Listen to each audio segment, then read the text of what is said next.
rain starts before dark, the kind that comes in sideways sheets, driven by a wind that sounds like it's trying to tear the mountain loose from its roots.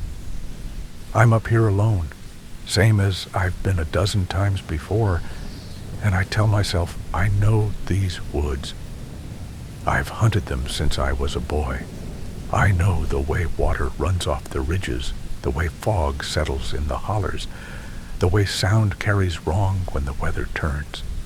Still, when the first thunder cracks overhead, so close I feel it in my teeth, I pause on the trail and feel something cold slip into my gut. It's 1992, but up here that doesn't mean much. No cell service, no radios unless you bring one, and mine died sometime after lunch. Just me, my pack, and the long dirt road washed half away by the storm. I came up to check on my uncle's old cabin, make sure the roof hasn't caved in again. He died last winter, and nobody else wants to come up here. They say it's too far, too rough, too easy to get turned around. They laugh when they say it, but there's always that little hesitation before the joke lands. The woods are different in heavy rain. The leaves go black and slick. The trunks shine like wet bone, and everything smells green and rotten all at once. The wind pushes the treetops together, and they groan and rub like something alive and uncomfortable. I zip my jacket higher and keep moving, boots sinking into mud that wasn't there this morning. That's when I hear it. At first, I think it's just the wind coming down off the ridge. It has a voice like that sometimes, rising and falling, almost shaped like a howl. But this sound doesn't fade. It holds. It wavers, then breaks into something that makes my shoulders tighten. It sounds like a man trying to scream with his mouth full of water. I stop again, rain running down my neck, and listen hard. The sound comes from downhill, somewhere deep in the trees. It lifts, then cuts off abruptly, like someone shut a door. "Hello?" I call, hating how small my voice sounds. Nothing answers, just rain, hard enough now that it drums on my hood and fills the air with white noise. I tell myself there are other people up here sometimes. Hunters, hikers who don't know better, moonshiners, grandkids messing around. Someone could be hurt. That's what I tell myself as I step off the trail and start down toward the sound. The slope is steep, slick with wet leaves. I grab saplings to keep from sliding, my hands stinging from cold and bark. Water runs in little rivers around my boots. The light is going fast, the sky going that heavy purple gray that comes before full dark. I smell something under the rain, something coppery and rank, like wet fur left too long in a shed. I hear it again, closer this time. It isn't a scream now, it's speech, sort of. A low, broken sound that has rhythm to it, like words remembered wrong. It rises and falls in a way that makes the hair on my arms stand up. "Hey," I shout, "you need help?" The sound stops. The woods feel suddenly hollow, like all the air has been sucked out. Even the rain seems to pull back for a second, and in that pause I hear movement, heavy, deliberate, somewhere ahead of me. A branch snaps. I back up a step, my boot sliding, and my heel hits empty air. I catch myself just in time, heart pounding so hard I feel dizzy. I consider turning around, heading back up to the trail, back to the truck. Pride keeps me there. So does something else, something I don't like naming. Curiosity, maybe. Or the feeling that if I turn my back now, whatever's out there will follow. The ground levels out near a narrow creek, swollen and angry from the rain. Water roars over rocks, brown and foaming. On the far bank, something moves between the trees. Tall, too tall. It steps out just far enough for me to see the shape of it against the gray light. At first, my brain refuses to make sense of it. I see legs bent the wrong way, a torso too long, shoulders hunched like it's carrying a weight it doesn't want. Its skin is dark, slick with rain, patchy with coarse hair. When it turns its head, I see eyes that catch what little light there is and throw it back, pale and flat. It opens its mouth. The sound that comes out is wrong. It's deep and wet. And inside it, I hear something that almost sounds like my name. Not quite right. Not quite human. I stumble back, my pack catching on a branch. I tear free and run. The rain turns the ground into grease. I slide, fall, get back up. Behind me, something crashes through the brush, not bothering to go around anything. I hear it breathing, a thick, gurgling sound like lungs full of water. The wind howls through the trees, and thunder rolls so loud it drowns out my own shouting. I don't know where I'm going. The trail is gone. The landmark's gone. The woods close in, branches slashing my face. I smell that coppery stink again, stronger now, mixed with something like decay. I see the cabin lights before I remember turning them on. Yellow squares glow through the rain, steady and unreal. I throw myself up the last rise and slam into the porch, fumbling with the door. My hands are shaking so bad, I drop the keys twice before I get it open. I fall inside and kick the door shut just as something hits it from the other side. The whole cabin shudders. I scramble back, grab the old shotgun from the wall. It was my uncle's. He always kept it loaded. I don't know if he did this time. I don't care. I rack it, the sound loud in the small space, and point it at the door. Another blow hits, harder. The door bows inward, the wood creaking. Rain blows in through the cracks, cold and stinging. I smell it through the door now, hot and animal and wrong. Go away, I shout, my voice breaking. Go on. The thing outside makes that sound again, the almost words. It scrapes at the door with something hard and sharp. The wind picks up, screaming around the cabin, and thunder cracks so close the windows rattle. Then it stops. I stand there shaking, finger tight on the trigger, listening. Minutes pass, maybe longer. The rain doesn't let up. The storm just keeps pounding the mountain, relentless. I move to the window, slow, careful. I wipe a clear spot in the glass with my sleeve and peer out. At the edge of the porch light, I see it standing there, just out of reach. It's taller than I thought. Its chest rises and falls, rain streaming down its body. Its head tilts, studying the cabin, the light, me. One of its arms hangs at its side, longer than the other, ending in something that looks like a hand, but isn't shaped right. It smiles. That's the worst part.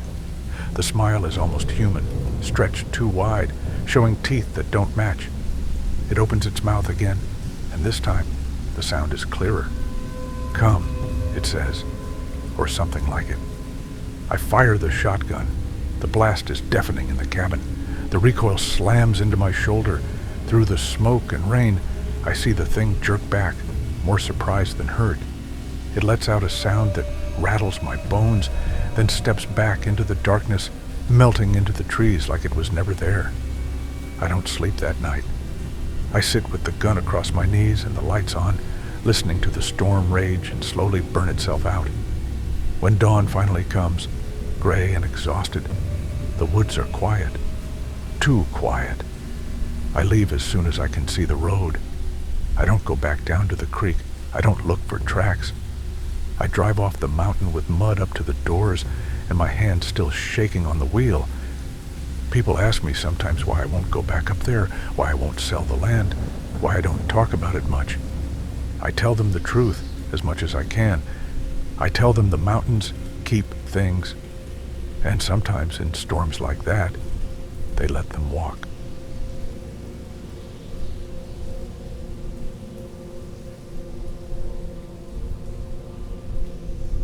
We come into the mountains in the summer of 1976. 5 of us packed into my friend Danny's rust-red Ford Econoline, the engine whining like it already knows it doesn't belong up here. I'm 21, lean and careless, with a beard I can't quite grow right, and a head full of books that tell me the world makes sense if you look hard enough. We're all college kids, flush with that particular kind of confidence that comes from knowing just enough to be dangerous.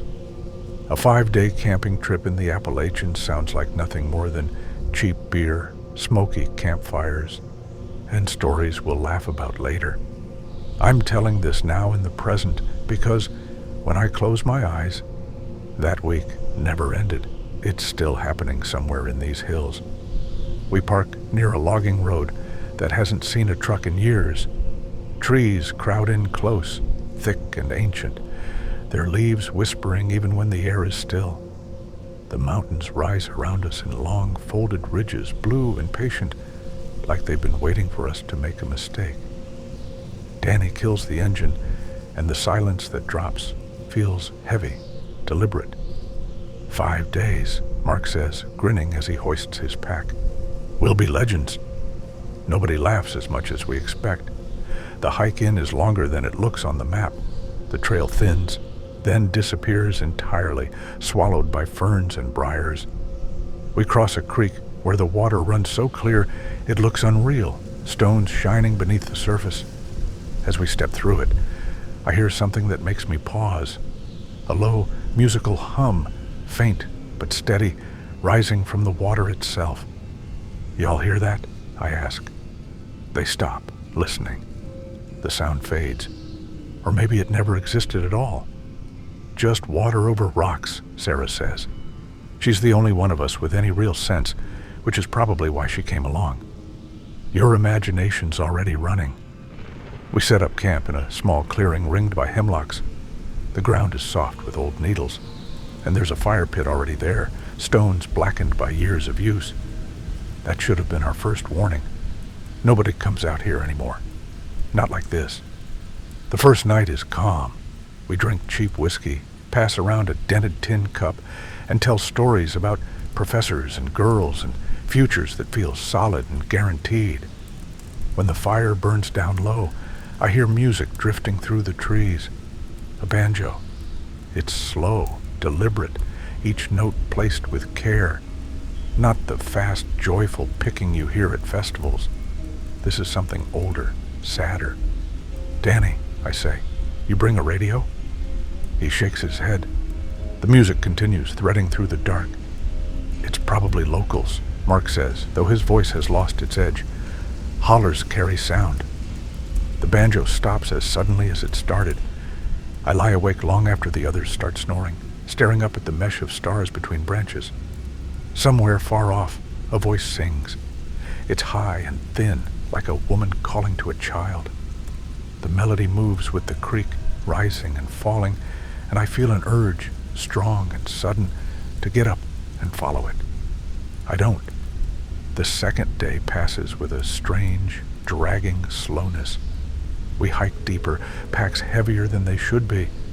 The woods feel tighter, pressing in, paths twisting back on themselves.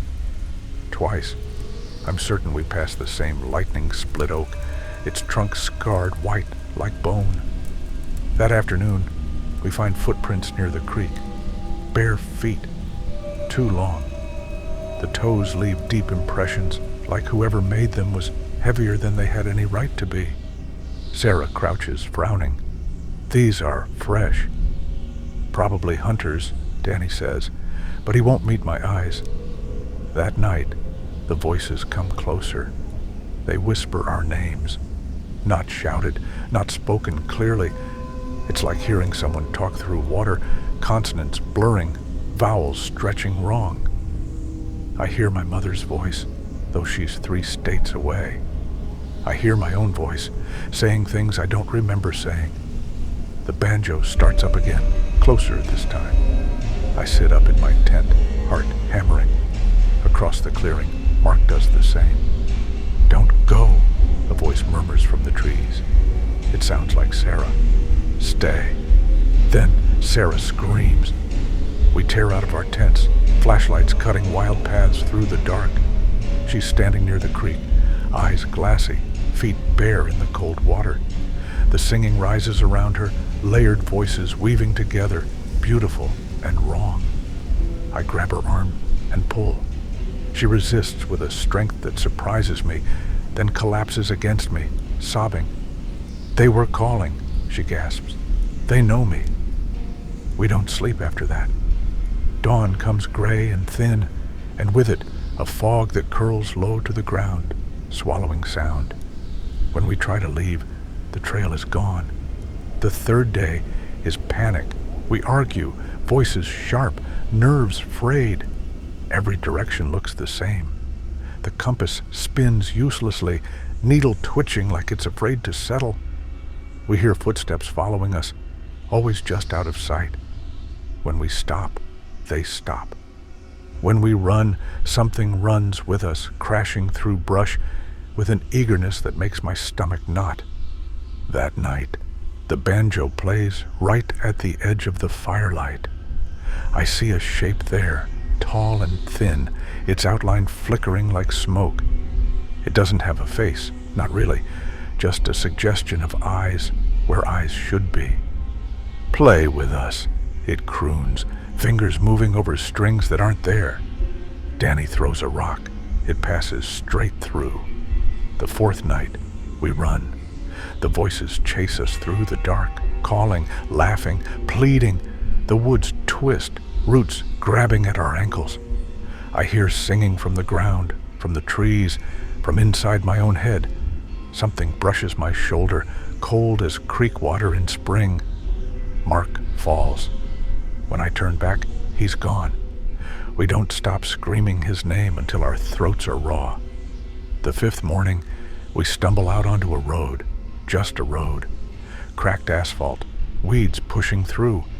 A truck eventually stops, the driver staring at us like we're ghosts.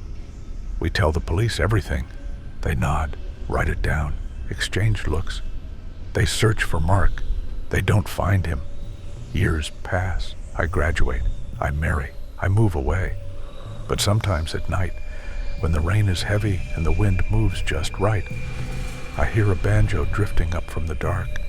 I hear singing and running water, and I know the mountains are still there, still watching, still waiting for the next 5 foolish kids who think they're just going camping.